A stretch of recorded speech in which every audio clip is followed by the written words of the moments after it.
Hello, dear ones. Father Peter John coming to you from the bell tower at All Saints Orthodox Church in Bloomington, Indiana. Christ is in our midst. Today, on this beautiful snowy day, we celebrate the feast of St. Peter's Chains. This occurrence with the chains takes place in the book of Acts.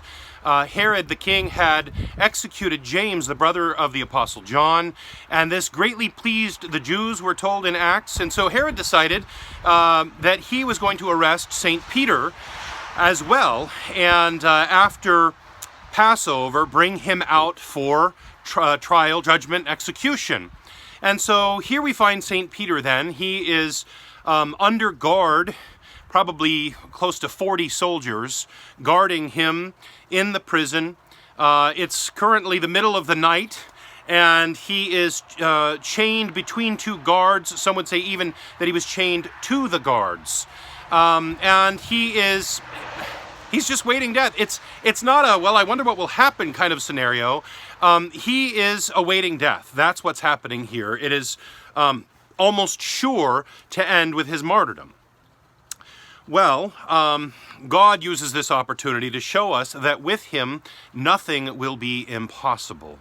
In the middle of the night, an angel appears and strikes St. Peter on the side, wakes him up, and as he wakes him up, St. Peter's chains fall from his hands. Now, you can actually see these chains. The chains that we believe traditionally to have been the ones that fell from his hands are housed in the Church of St. Peter's Chains, appropriately named, in Rome, if I remember correctly. And these are huge, heavy iron chains. These are not like children's paper chains. You know, kids like to make these things and they just break them, right? That's how they fell off his hands. They just fell off his hands. And so the angel takes him, leads him out of the prison. They go past the guards. The guards all just sleep through it. And they get to the outer gate, and we're told that it opens of its own accord. And then they walk out, they cross the street, the angel disappears, and Peter realizes, even though he thought he had been dreaming, he realizes this is for real. He's actually been set free from an impossible situation.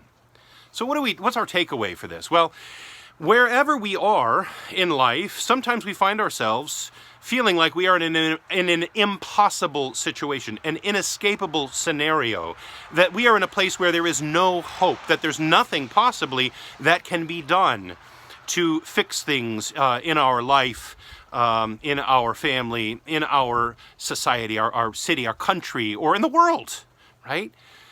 We can find things that seem extremely hopeless. They seem impossible to fix. And in that moment, when there's nothing that we can do, we have nothing to offer at that point, and we say, God help me. I don't know what I'm going to do.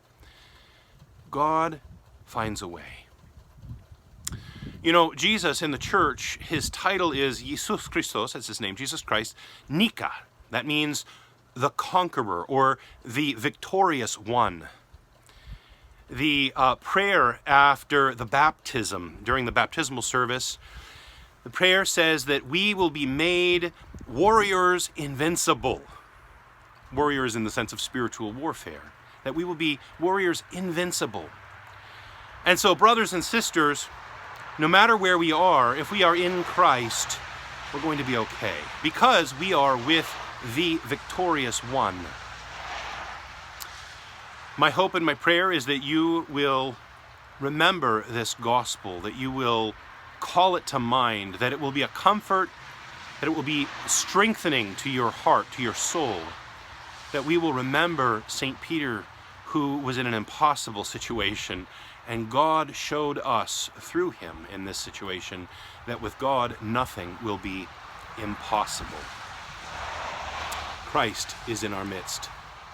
He is and ever shall be.